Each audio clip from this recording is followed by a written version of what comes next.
Hello and welcome to the WrestleTalk News. I'm Luke Owen and this is Wrestling News. Yesterday saw AEW come into London hard way and put on their record-breaking All In event. And there was something said by Tony Khan in the post-show press conference that really stood out to me. I can't stress it enough. This was the biggest paid attendance in the history of pro wrestling on the planet. All of you were a part of making that happen. And most of you are here as unbiased journalists, but I know all of you at some point have been a wrestling fan. And even though you're not here to give favoritism or coverage, I do hope you can all appreciate that all of you were a big part of history tonight and saw something really special and historic and noteworthy and newsworthy. So when you're covering this, I hope you can take a moment to sit back and reflect on the fact that pro wrestling is an art form that has been practiced for over 100 years all over this planet, and in recorded history, nobody can ever find an example of more people paying to come to a pro wrestling show than this one. That is an amazing achievement, especially for a company that is a startup company, a challenger brand. TK is right by all accounts. There have been claims that Wembley Stadium had over 90,000 people in the building when you take into account all of the comps, guests, and staff. But of that 90K, 81,035 bought a ticket. That is the biggest paid attendance for a wrestling show in the history of the world, and it's also AEW's biggest gate with more than $10 million. It's an incredible achievement for any wrestling company, let alone one that's only been in business for 5 years, but it's also great for us as wrestling fans. It really does feel that there's never been a better time to be a wrestling fan than right now, with all of the great wrestling all over the world being put on by the best shows possible for our entertainment. So we should pause and take a moment to reflect upon 81,000 people buying a ticket for a non-WWE wrestling show, because it's mind-boggling when you remember just 5 years ago, the question was whether or not a group of indie wrestlers could do 10K. Let's take a moment to reflect upon the niceness of this news. With that said, a fight broke out before the show, so let's focus on that now.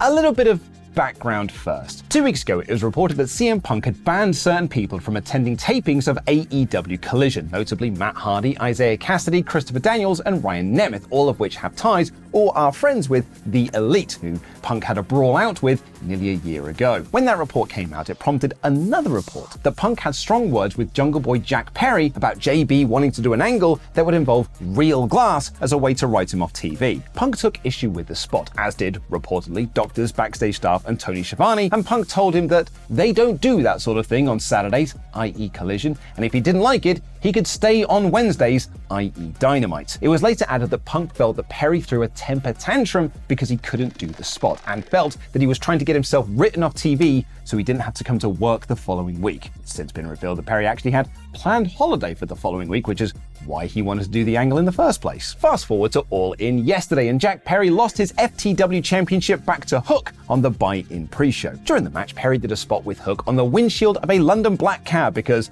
UK references and all that, and looked into the camera and said, "It's real glass, cry me a river." Fightful Select report that Perry wasn't happy with how the situation was relayed publicly with regards to his altercation with Punk over the summer, especially as the news came from those who are close to Punk and not anyone else. It's also worth remembering that a lot of Punk's issues with AEW come from his annoyance that wrestlers talk to dirt sheets. But all of the FTW championship stuff and the Cry Me a River thing did not sit well with CM Punk, which means it's now time to get out your he said, she said commemorative coins, as there are two sides to this story. Side one comes from Punk's side of things. Fightful Select report that Perry approached Punk backstage after his FTW match and before Punk's opening match with Samoa Joe, which came just after it, and stepped in his face and bumped past him. Punk then pushed Perry, who tried to fight back but got caught in a chokehold by Punk. This fight was then broken up. Side two of the story comes from other people who saw what happened. Fightful Select report that it was Punk that initiated the altercation by approaching Perry with heated words and actually threw the first punch before putting him in a chokehold and punching him some more, and that fight was then broken up. Miro, who was recently brought back to the company to be part of CM Punk's Collision show, posted his thoughts on the situation, saying that the version of events that Perry started the fight were fake and untrue. It should be noted that while I've used Fightful Select when talking about this, the story has been corroborated from both sides by PW Insider, Figure 4, and Pro Wrestling Torch, and Even Tony Khan himself, who said at the post-show press conference, "There was an incident backstage before we went live on tonight's show." He added that there would be an investigation into what happened. PW Insider add that the fight took place in gorilla position, and Pro Wrestling Torch add that the start of the show was nearly delayed as the production crew scrambled to find a way to fill time if Punk wasn't able to go out on time. Mike Johnson at PW Insider then reported that Jack Perry had been escorted from Wembley Stadium and sent back to his hotel, while Punk got to remain backstage. Brian Alvarez then reported that Punk was also sent back to his hotel, but that didn't happen immediately like it did with Perry, likely due to him being in the middle of a wrestling match with Samoa Joe. Dave Meltzer added on Wrestling Observer Radio that Punk was asked to leave and both men were removed by security. But all of this heat is making me sweaty, so we'd better check in with our heat expert Helen Temperature to find out just how hot this heat is. I need sun cream. It's too hot. It's a 10 on the scale.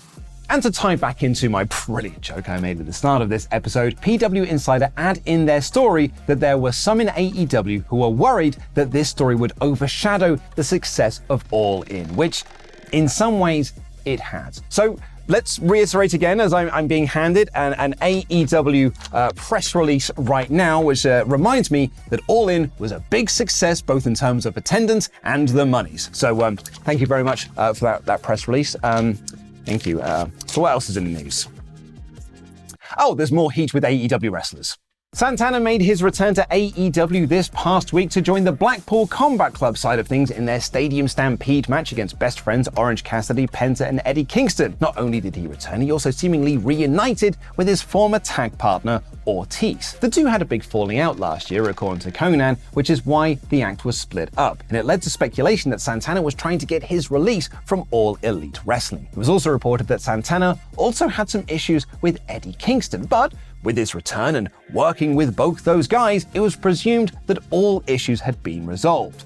But not so, according to Fightful Select, who write, "As of now, things haven't improved with Santana's relationship with either Ortiz or Eddie Kingston." Fightful also add that AEW were aware that Rey Fenix wouldn't be able to travel for All In and do the Stadium Stampede match, and there wasn't any consideration to find a replacement for him, which is why the match was booked to be 5-on-5. But that wasn't the only change made to the All In card on last week's Dynamite. Just a few weeks ago, it was announced that Sting and Darby Allin would team up to take on Swerve Strickland and AR Fox, who shot a brutal angle where they attacked and left Nick Wayne looking like a scene from CSI Seattle. However, on Dynamite, Swerve kicked AR Fox out of his group and replaced him with Christian Cage as his tag partner for All In. It was a busy and overbooked angle that seemingly did a month's worth of story in one 5-minute segment. There has been a lot of speculation about why Fox was removed from the match, from visa issues, which is why Phoenix was kept off the show, to a bereavement in the family. Whatever the truth is, Fightful Select add that Fox being removed from the match was not always the plan, and the changes having to be made to the match resulted in some heat on AR Fox. But exactly how much heat?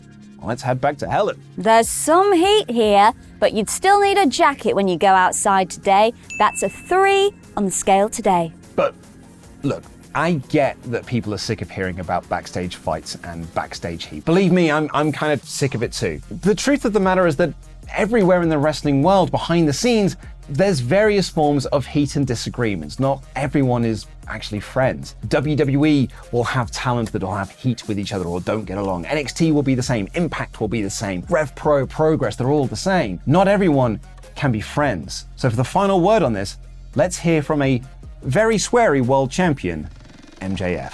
Sometimes we don't get along. Newsflash, I'm sure you motherfuckers got people at work you want to fucking headbutt in the mouth. But the fact of the matter is, yeah, we are misfits. But guess what? We come together and we put on the best fucking professional wrestling shows this world has ever fucking seen. And I put my fucking name on that. You want to know why I put my name on that? Because I'm ready to step the fuck up. I'm ready to be the face of this company. I'm ready to be the face of the mayhem, of the misfits, as long as this motherfucker pony's up the money. But that is neither here nor there. That is neither here nor there.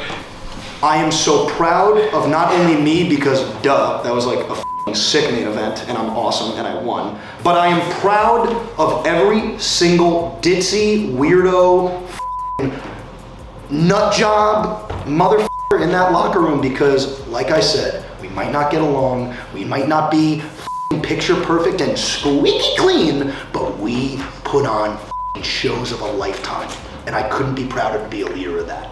So that's all I wanted to say off the rip.